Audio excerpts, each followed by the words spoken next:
My name is Clara Monroe, and I am 32 years old.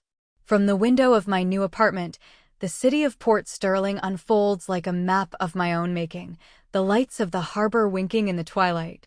It has been 6 months since the day my marriage ended, not with a bang, but with the quiet, devastating rustle of papers in a hushed courtroom. My husband of 7 years, Julian, had always seen me as a delicate watercolor, something pretty to be framed and hung on the walls of his life, easily overlooked. He never imagined I was painting a masterpiece in the shadows, a life so vibrant and self-sufficient that its eventual reveal would leave him colorless. But this isn't a story about revenge. It is a story about reclamation, about the quiet work of rebuilding a self you thought you had lost. Before I tell you how the carefully constructed world of Julian Astor crumbled, let me tell you how it was built. I grew up in a small town on the coast of Maine, a place where the scent of salt and pine clings to everything. My world was one of tide pools and worn library books, of a family that valued quiet integrity over loud ambition. My parents, a high school history teacher and a librarian, taught me that the richest lives were those filled with curiosity and kindness, lessons that would become my compass when I was lost in a world that prized neither. I moved to Port Sterling for university, drawn by its historic brick and its promise of a life larger than the one I had known. I studied literature and art history, and after graduating, found a niche for myself writing descriptive narratives for local museums and small galleries. It was a modest living, but it was mine. I loved the challenge of breathing life into static objects, of telling the stories that history had forgotten. I met Julian at a gallery opening. I was there because I'd written the curatorial notes for the exhibit. He was there, I would later understand, because the Astor name was synonymous with art's patronage. Julian was descended from one of the city's founding families, an investment manager who moved through the world with the unshakable confidence of a man who had never known a door to be closed to him. "You have a remarkable way of seeing things," were his first words to me, spoken as we both stood before a stark, modernist sculpture. "It's refreshing." At the time, I heard a compliment. Now I hear the subtext, refreshingly different from us. But his focus was absolute, his questions about my work insightful, and I was charmed by the illusion that he saw me, the real me, in a room full of people far more important than I was. Our courtship was a lesson in quiet luxury. It wasn't about ostentatious displays, but about access to a world of understated elegance, private dinners at centuries-old clubs, weekend sailing trips to the family's island estate, introductions to a society that operated on unspoken rules and inherited influence. He was attentive, intelligent, and seemed utterly captivated by my differentness. He called my background uncluttered and authentic, as if I were a piece of folk art he had discovered. I was working for a small cultural marketing firm, helping nonprofits and artists build their online presence. I found deep satisfaction in using my storytelling skills to help meaningful projects find their audience. Julian, however, called it my little passion project. "Why exhaust yourself for such a pittance, Clara?" he'd ask, stroking my hair. "I can give you everything you need." He never understood that what I needed wasn't a lifestyle, but a life. He proposed 9 months after we met, on the balcony of his family's Beacon Hill townhome, the city lights a soft glow below. The ring was an heirloom, its history as impressive as its carat weight. The moment was so perfectly orchestrated, so steeped in tradition and significance, that saying yes felt like stepping into a destiny I hadn't known was waiting for me. Our wedding was a small, tasteful affair, my one successful rebellion against the Astor expectation of a grand society event. How lovely, his mother, Eleanor, had remarked, her smile as thin as a paper cut. So perfectly suited to your simplicity. It was the first time I felt the cold draft of their judgment, the quiet assessment that I was, and would always be, an outsider they had generously allowed inside. After a honeymoon exploring the ancient ruins of Greece, we settled into Julian's minimalist penthouse condominium overlooking the harbor.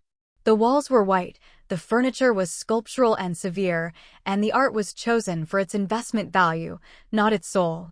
I tried to warm the space with books, with textiles from my travels, a splash of color here and there. But Julian would gently edit my additions, moving them or suggesting they might be better suited for a more personal space, perhaps a study for you. The message was clear. This was his home, and I was merely its newest, most decorative acquisition. The first cracks in our perfect facade appeared slowly, like fine fissures in porcelain. Julian began to subtly critique my choices, my friends, my clothes, the way I spoke about my work. "Darling, that story about the fishing co-op you're helping is sweet," he said after a dinner with his colleagues, but perhaps not the most compelling topic for a table that includes the CEO of a biotech firm. I tried to befriend the other wives, women who had been born into this world or had assimilated so perfectly as to be indistinguishable. They were polite, but my earnestness was a foreign language to them. Their lives revolved around charity boards, tennis lessons, and managing households staffed with people I was still uncomfortable giving orders to. I once overheard one of them describe me as Julian's palate cleanser, a brief, refreshing departure before he inevitably returned to his own kind. When I told Julian, hurt and embarrassed, he didn't defend me. "Well, you could make more of an effort, Clara. Perhaps take up writing. It's about showing them you belong." As if belonging was a costume I simply needed to wear. Those first 2 years were a slow, quiet erosion of self. I was surrounded by beauty and privilege, yet I had never felt more isolated. I was becoming the woman Julian wanted, a poised and polished accessory who reflected his good taste. And the girl from Maine, the one who loved tide pools and telling stories, was slowly, silently, drowning. By our 3rd year of marriage, the undercurrents of tension had become a steady, pulling tide. Julian had always overseen our finances, but his oversight tightened into a form of control that was both suffocating and belittling. We had a joint account, but every expenditure I made was scrutinized. "Another online course in digital analytics, Clara?" he'd ask, looking up from his tablet. "That's $300. Is this hobby of yours starting to have a negative return on investment?" This from a man who had just spent $50,000 on a vintage watch at auction, without a word of discussion. My connections to my old life withered. Trips home to Maine grew rare. Julian always had a reason, a last-minute business trip, a crucial client dinner, or his thinly veiled opinion that my hometown was charming in a rustic, unair-conditioned sort of way. My college friends, after a few stilted dinners where Julian treated them with polite condescension, eventually stopped calling. Your friend Sarah asked if the wine was a screw-top. He'd scoffed after they left one evening. It's not their fault, I suppose. But it is rather embarrassing. My career, once my anchor, became a source of constant friction. When my firm offered me a senior position, a role that would involve leading a new digital strategy division, Julian was dismissive. "Is the nominal pay increase really worth the added stress and time away from home?" he'd questioned. "I thought we might start trying for a family soon." It was the first I'd heard of it. Every time I'd broached the subject of children, he deflected, saying the timing wasn't right. It was his casual dismissal of my work that finally ignited something within me. I had discovered a true passion and talent for digital strategy, for the elegant dance of data and narrative. I loved understanding an organization's core story and finding the right channels to share it. I had a fledgling idea of one day starting my own consulting firm, specializing in brand narratives for artisan businesses and nonprofits. When I shared this dream with Julian, his response was a gentle, lethal blow. "Clara, my love, let's be realistic. That's a lovely thought, but business is a brutal world. It requires a certain ruthlessness you simply don't possess. Besides, the failure rate for small businesses is staggering." Our differing philosophies on money were a chasm between us. For Julian, money was about status, the right address, the right car, the right vacation photos to post.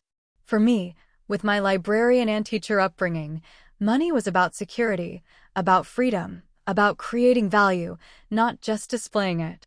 The breaking point, though I didn't know it at the time, came after the annual Astor family Christmas gathering. In the car on the way home, his mother, Eleanor, had asked, with pointed sweetness, when she could expect grandchildren. I'd replied that I was ready whenever Julian was, only to have him expertly steer the conversation to the stock market. Later, in the quiet of our apartment, I confronted him. A child is an immense responsibility, Clara. A legacy, he said, loosening his silk tie. It's not just about us. It's about trust funds, the right schools, the right network. We're not quite there yet, financially. Not there yet. I was incredulous. Julian, you have a 7-figure income and generational wealth. What on earth are we waiting for? His reply laid his view of me bare. My finances aren't the issue. You haven't established yourself in any meaningful way. Beyond your little job, what would you truly be contributing to our child's future? The cruelty of his words, the implication that I was a liability, a drain on our hypothetical child's potential, didn't just hurt, it clarified everything. He didn't see me as a partner. He saw me as a dependent. That night, something inside me shifted. The next day, during my lunch break, I walked into a different bank, a smaller, local institution, and opened a new checking and savings account in my name only. I arranged for a small portion of my paycheck to be direct deposited into it, not enough to be missed from our joint account, but enough to be a beginning. In the evenings, while Julian was at his late-night client dinners, I began my secret education. I used incognito browser windows to read books on entrepreneurship, took free online courses in business finance, and devoured articles on angel investing. The woman who had been swept away by a fairy tale was waking up inside the gilded cage. And she was quietly, meticulously, plotting her flight. While Julian's late nights at the office became more frequent, I began to build my new reality in the slivers of time I could steal for myself. Using the small but growing nest egg in my secret account, I registered a business entity, Hearthstone Narratives. The name felt right. It was about finding the authentic, foundational story at the heart of a business. I built a simple, elegant website showcasing a portfolio of my past work and outlining my services. Finding a place and time to work was my first challenge. I claimed the small, neglected sunroom at the back of our penthouse as my own. I told Julian I needed a dedicated space to handle some freelance projects to contribute a bit more. He barely looked up from his financial papers. As long as it doesn't interfere with our evenings, was his only comment, dismissing my efforts as a quaint hobby. My first client found me through a fortunate encounter. I was at a farmer's market and struck up a conversation with Anya, a woman who ran a small, artisanal apiary. Her honey was exquisite, but her branding was non-existent. She spoke with passion about her bees and the local ecosystem, but despaired at her inability to compete with mass-market brands. I have a story to tell, she said, her hands stained with beeswax, but I don't know how to write it. I offered to help her for a nominal fee, explaining that I was building my own business. Anya, with the grounded wisdom of someone who works with the earth, looked me in the eye and seemed to see past the polished facade of Mrs. Julian Astor. She agreed. We worked together to build a beautiful website, create compelling social media content, and tell the story of her honey from blossom to bottle. The results were astounding. Her online sales tripled in 2 months, and 2 high-end local restaurants began featuring her honey on their menus. Working with Anya was a balm to my soul. She was earthy, honest, and fiercely independent. She saw my talent and valued it in a way Julian never had. You have a gift, Clara, she told me one afternoon over tea in her fragrant workshop. You don't just market things. You find their truth. Her friendship became an anchor in the lonely sea of my marriage. I worked when Julian was away on his ever more frequent business trips. I took client calls from my car parked by the waterfront, my laptop balanced on my knees. Every new project was a thrill, a confirmation of my abilities. I learned to negotiate contracts, to manage client expectations, to value my time and expertise. The learning curve was steep and I made mistakes, but each one was a lesson I owned. I used my growing income to invest in better software and professional development courses, hiding the expenses as personal shopping or burying them in cash withdrawals. My client list expanded through word of mouth, from a small batch chocolatier to a bespoke furniture maker to a struggling independent bookstore. I was becoming the go-to brand strategist for artisans and ethical businesses in Port Sterling. I reinvested almost every dollar back into the business, building capital and confidence. Julian remained blissfully unaware. He noticed my improved moods, my newfound confidence, but attributed it to me finally settling into our life. He was so secure in his narrative of me as his dependent that he couldn't imagine any other possibility. A turning point came when I helped a local textile designer launch an online store. Her sales grew so rapidly that her success was featured in a regional business journal. I had to insist on being credited only as a freelance consultant, terrified of Julian seeing the article. But the success gave me the courage to seek out larger clients. Through Anya, I met Lena Petrova, a formidable woman in her 50s who had built and sold 2 successful tech companies. She was now an angel investor focusing on female-founded startups. She hired me to refine the brand narrative for a new venture. After our first meeting, she looked over my modest proposal and fee structure and raised an eyebrow. "You're very good at this," she said, her tone direct but not unkind. "But you're charging like a hobbyist. Quadruple your rates. The clients who matter won't flinch. The ones who do aren't worth your time." She was right. When I presented my new, much higher rates, I didn't lose clients. I gained better, more serious ones who respected my expertise. Lena became more than a client. She became my mentor. She saw the potential in me that Julian had actively tried to suppress. "Cash is lazy, Clara," she told me one day over lunch. "Your business is generating capital. You need to make that capital work for you." Under her tutelage, I made my first strategic investments, focusing on sustainable technology and women-led companies, including one of Lena's own. The thrill of watching my business and my investment portfolio grow was a secret, potent joy. For the first time in years, I felt alive, capable, and in control of my own destiny. I was building a world for myself, brick by silent brick. At Julian's lavish parties, I continued to play my role. I smiled, nodded, and discussed floral arrangements with the other wives, all while a part of my mind was outlining a marketing campaign for a fair trade coffee importer. This double life was exhausting, but it was also empowering. Each signed contract, each successful campaign, each stock that rose in value was a quiet declaration of independence, a step closer to a freedom I was beginning to realize I desperately needed. 5 years into our marriage, the carefully constructed facade began to show its age. It wasn't one single event, but a series of small, discordant notes. It was the scent of a perfume I didn't wear lingering on his suit jackets, which he'd explain away as a hug from a European client. It was the increasingly frequent, weekend conferences for which there was never a brochure or a website. Rather than confronting him with vague suspicions, I began to observe. I was a strategist now, and I approached my collapsing marriage with the same methodical calm I brought to a client's problem. I noted the patterns, the late Thursday nights always attributed to closing a deal, the credit card statements showing charges for cocktails at a hotel bar he claimed to despise. The confirmation came not from a dramatic stakeout, but from a quiet, domestic discovery. I was looking for a shared file on our home computer and saw his personal email account was still open. A thread at the top caught my eye, with the subject line "Tonight." The sender was Claire, a junior partner at his firm. I hesitated for only a moment, the guilt of invading his privacy warring with the cold certainty that I needed to know. I clicked it open. The emails were a log of their affair, stretching back months. They were filled with intimate plans, shared jokes, and critiques of my own perceived inadequacies. "Clara's so wrapped up in her little writing projects, she doesn't notice a thing," one of his messages read. "It's a relief to be with a woman who understands ambition." The casual cruelty of it stole my breath. There were attachments, too, receipts for a weekend at a boutique hotel in Vermont, a reservation for 2 at a restaurant he had told me was fully booked. I closed the browser, my hands shaking not with rage, but with a profound and chilling clarity.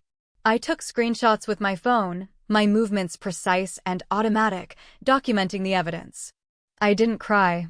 The pain was too deep for tears. It was a cold, heavy weight settling in my chest. I waited for him to come home.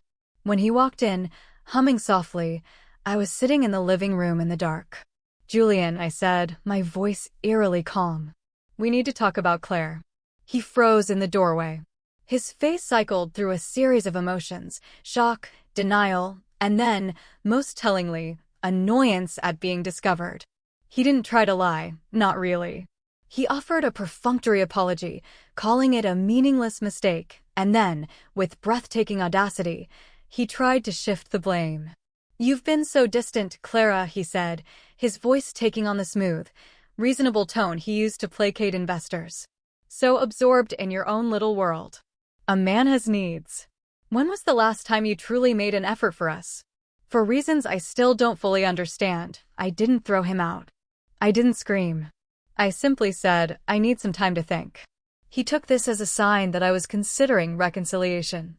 In the weeks that followed, he became a model of contrition, bringing home flowers, suggesting therapy, even booking a trip to Paris. But the time I needed wasn't for forgiveness. It was for preparation. The day after my discovery, I made an appointment with a divorce attorney Lena had recommended. Ms. Evelyn Davies was a sharp, elegant woman with a reputation for being both brilliant and compassionate. She listened to my story without judgment, her gaze steady. "Massachusetts is an equitable distribution state," she explained. "Without a prenup, marital assets are divided fairly, which doesn't always mean equally. His affair gives you leverage, but the real battle will be financial. Knowledge," she told me, "was my greatest weapon." She advised me to gather every financial document I could find before I formally filed for divorce.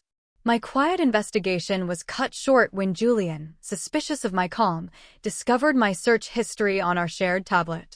I had forgotten to use a private window for one search: financial discovery process in a Massachusetts divorce. His reaction was swift and terrifying. He cornered me in the kitchen, his face dark with fury. "Is this what you're doing behind my back? Plotting to divorce me and take my family's money?" he snarled. "Let me be very clear, Clara. You came into this marriage with nothing, and you will leave with nothing. My family's lawyers will see to it." I met his rage with a stillness that seemed to unnerve him even more. "I was just trying to understand things, Julian, after what I found. Wouldn't you?" His anger subsided slightly, but a new, cold threat settled between us. That night, I knew my time for quiet preparation was over. I copied all my business files, client contracts, and investment records to an encrypted drive, which I placed in a safe deposit box at the bank Julian knew nothing about. The final, irrevocable break came a week later. I came home early from a client meeting to find the front door slightly ajar. I heard voices from our bedroom, Julian's, and a woman's laugh that was not my own. I stood frozen in the hallway, listening as they entered our room, the room where I slept, where we had built our life. Stepping into the doorway, my heart a cold stone in my chest, I saw them. Julian and Claire, standing at the foot of our bed, her arms around his neck. "Clara," Julian said, not with shock or guilt, but with weary exasperation. "You're home early." "It seems I am," I replied, my voice a stranger's. What happened next was not the dramatic, tear-filled confrontation of movies. It was cold, clinical, and utterly final. Julian straightened his tie, a gesture of a man assuming control. "Well," he said, "I suppose this simplifies things. I want a divorce, Clara. Claire and I are building a life together." He laid out his terms with the detached air of a corporate negotiation. He would be generous. He would give me a small settlement to help me get on my feet. The penthouse, the art, the shared investments, all of it, he explained, was fundamentally his. "My lawyer will be in touch," he concluded, looking genuinely puzzled by my silence. "You should probably find another place to stay for a few days." "Actually," I said, finding my voice at last, "this is my legal residence too. I'll be staying. You and Claire can find a hotel." His face darkened at this unexpected defiance, but Claire pulled at his arm. "Let's just go, Julian. We can deal with this later." As they were leaving, Julian turned back, his expression a mask of smug pity. "You'll regret this, Clara. You'll regret not taking my offer. By the time my lawyers are done with you, you'll be lucky to afford a room in your parents' house."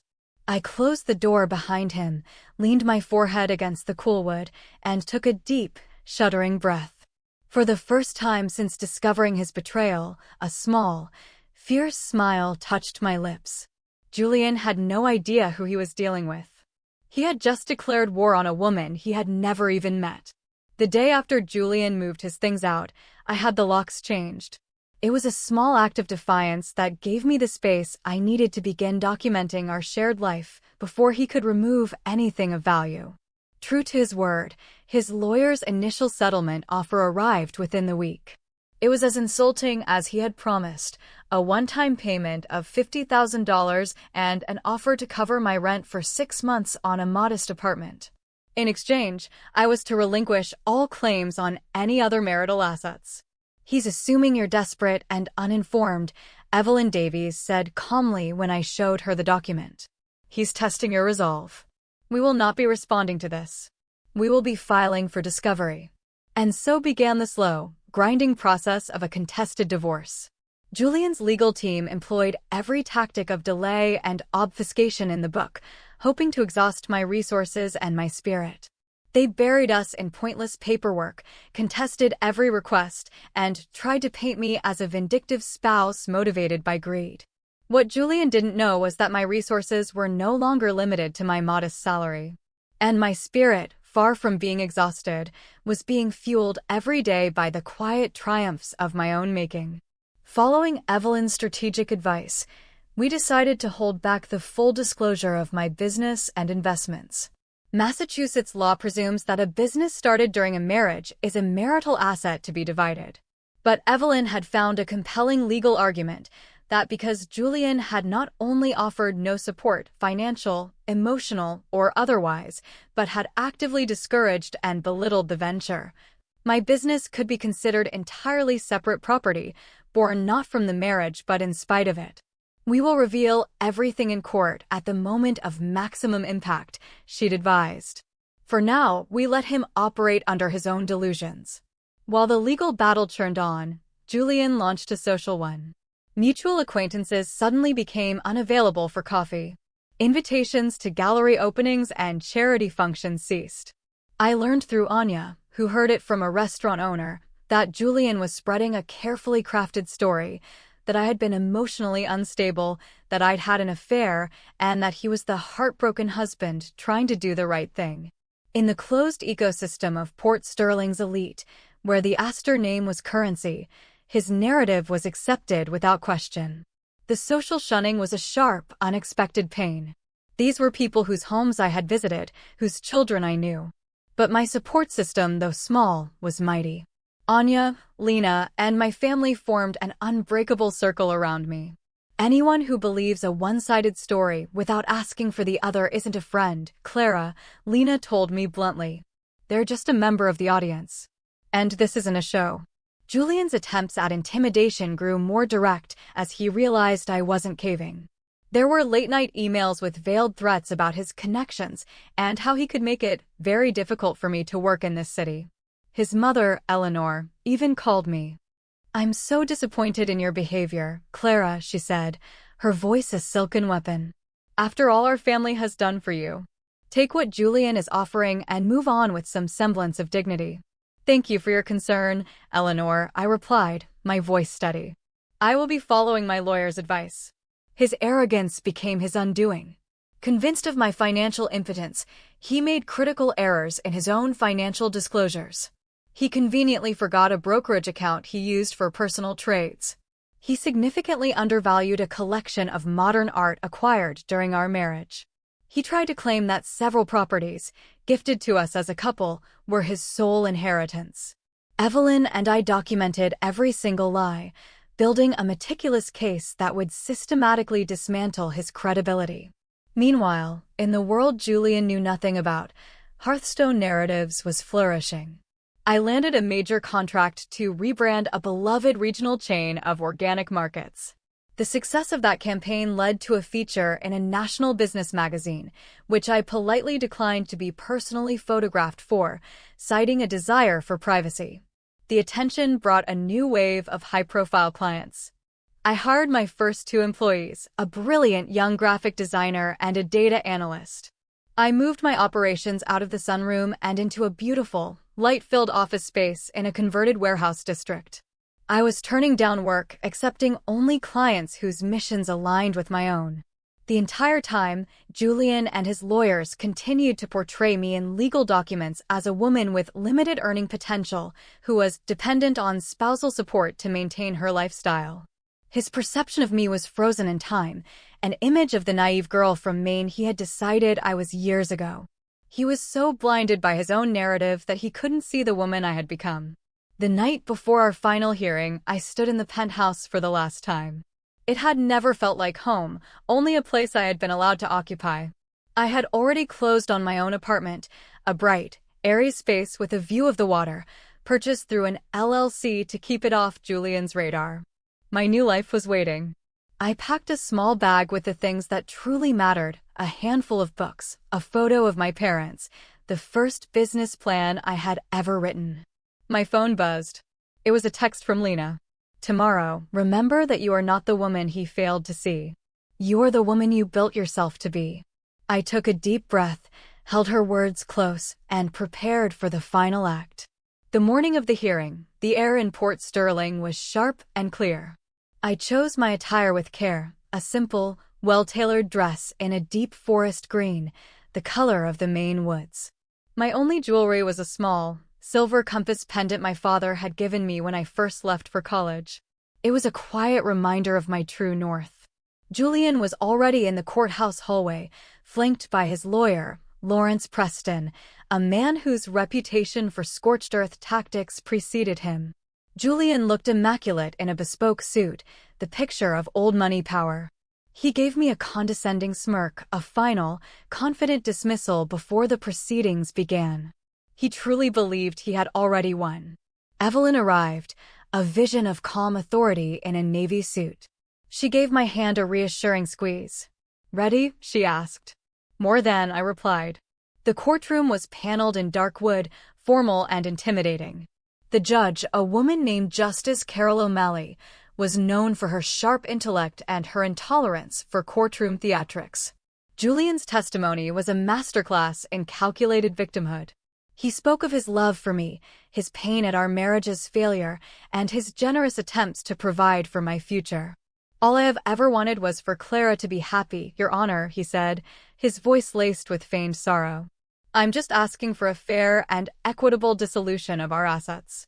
Preston then presented their proposal for the division of property, arguing that the vast majority of assets, including the penthouse, were tied to the Astor family legacy and should remain with Julian. He painted me as a minor contributor to the marital estate. Through it all, I sat still, my hands resting in my lap, my expression neutral. I could feel Julian's eyes on me, expecting tears or an outburst. I gave him nothing. When it was Evelyn's turn, her approach was a stark contrast to Preston's bluster. She spoke calmly and methodically. She began by presenting the evidence of Julian's financial deceptions, the undisclosed brokerage account, the undervalued art, the deliberate misrepresentation of property titles. With each exhibit she entered, Judge O'Malley's expression grew more severe. Preston's objections were repeatedly overruled. Julian's face began to lose its confident sheen, replaced by a flicker of anxiety. "Furthermore, Your Honor," Evelyn continued, her voice clear and strong, "Mr. Astor's lawyers have presented a picture of my client as financially dependent. A picture that is, to put it mildly, incomplete." This was the moment. "We would like to submit into evidence Ms. Monroe's complete and verified financial disclosure, which we held until this moment due to the opposing party's pattern of disingenuous litigation." She handed a sealed, thick envelope to the court clerk.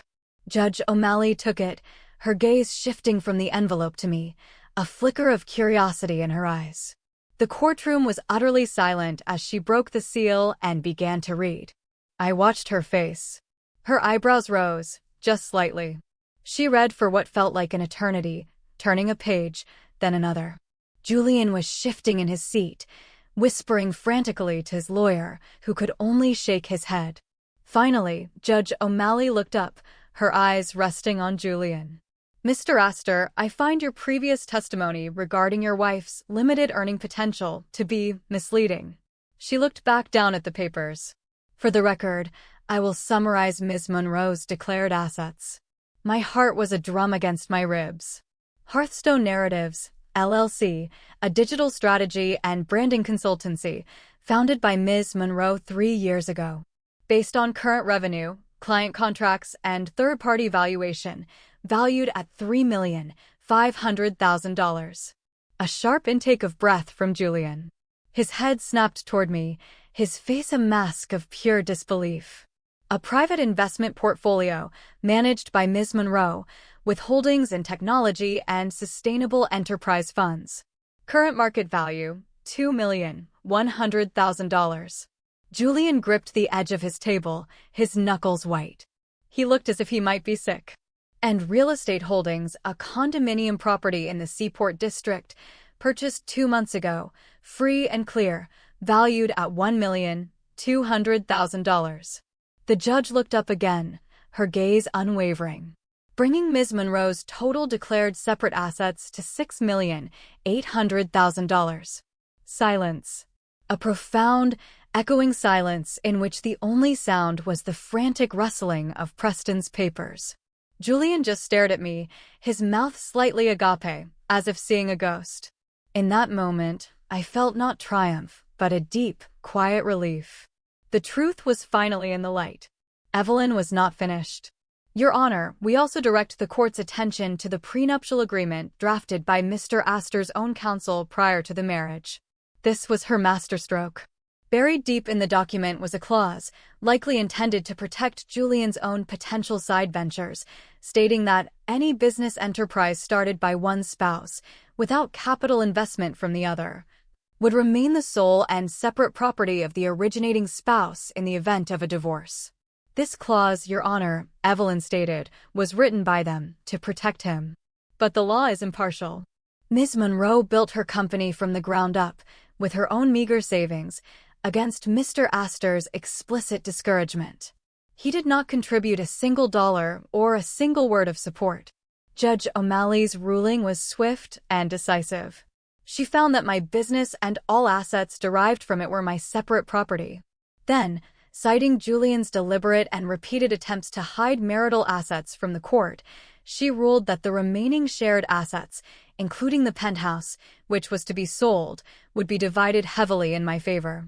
As the court adjourned, Julian stumbled toward me, his lawyer trying to restrain him. "You planned this," he hissed, his face a ruin of fury and humiliation. "This whole time, you were playing me." I looked at the man I had once loved, the man who had dismissed me as a simple watercolor, and I felt a pang of something that wasn't pity, but a sad understanding. "No, Julian," I said, my voice soft but clear. "You were busy trying to erase me. I was busy building myself. That's the difference." Evelyn gently steered me away, leaving him standing alone in the middle of the emptying courtroom, a king deposed from a kingdom he never realized was made of glass. Walking out of the courthouse into the bright afternoon sun felt less like a victory and more like an exhale I'd been holding for 7 years. The weight of my double life, of the secrets and the slights, lifted. I was free. Julian tried to approach me on the courthouse steps, his rage having evaporated and been replaced by a desperate, predatory new interest. "Clara, wait. We should talk. I misjudged you. We were hasty." I saw him then for what he was, a man whose compass always pointed toward power and money. Now that I had both, I was suddenly visible to him again. "There's nothing left to talk about, Julian," I said, and for the first time, I knew it was true. That evening, I celebrated with Anya, Lena, and Evelyn at a quiet restaurant. We didn't toast to Julian's defeat. We toasted to new beginnings, to female friendship, and to the quiet strength of building something true. "To the masterpiece in the shadows," Lena said, raising her glass. In the months that followed, I settled into my life. My new apartment, filled with books and art I loved, became my sanctuary. Hearthstone narratives grew, and I hired more staff, creating a workplace culture of collaboration and respect that was the antithesis of the world I had left. I made Anya my chief operating officer. Her grounded wisdom was the perfect counterpart to my strategic vision. Most importantly, I reconnected with my family. I spent weeks in Maine, walking the beaches, helping my father in his garden, and talking for hours with my mother. "We never stopped seeing you, sweetie," she said one evening, her hand covering mine. "We were just waiting for you to see yourself again." Healing was not a straight line. There were days of anger and nights of lonely reflection on the years I had lost trying to be someone I wasn't. I began seeing a therapist who helped me unpack the subtle mechanics of Julian's control and my own complicity in my diminishing. "You survived by making yourself small," she told me. "Now you get to learn the joy of taking up space." A year after the divorce, I used a portion of my capital to launch the Hearthstone Foundation, a nonprofit dedicated to providing grants and mentorship to women starting their own small businesses, especially those leaving difficult situations. It became my passion project, a way to turn the pain of my past into a resource for others' futures. I saw Julian one last time, at a charity function my foundation was sponsoring. He looked smaller somehow. The polished confidence had been replaced by a brittle edge. He was with a new woman, young and beautiful, who looked at him with the same wide-eyed adoration I once had. He approached me, his expression a mixture of awe and regret. "Clara, what you've built, it's incredible." There was a long pause. "I was wrong," he said, the words sounding foreign in his mouth. "About everything." I looked at him, the man who had been the center of my universe, now a stranger on the periphery. And I felt nothing.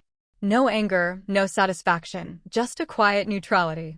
"I hope you find happiness, Julian," I said, and I meant it. Then I turned and walked back to my friends, to my life. My life is not a fairy tale.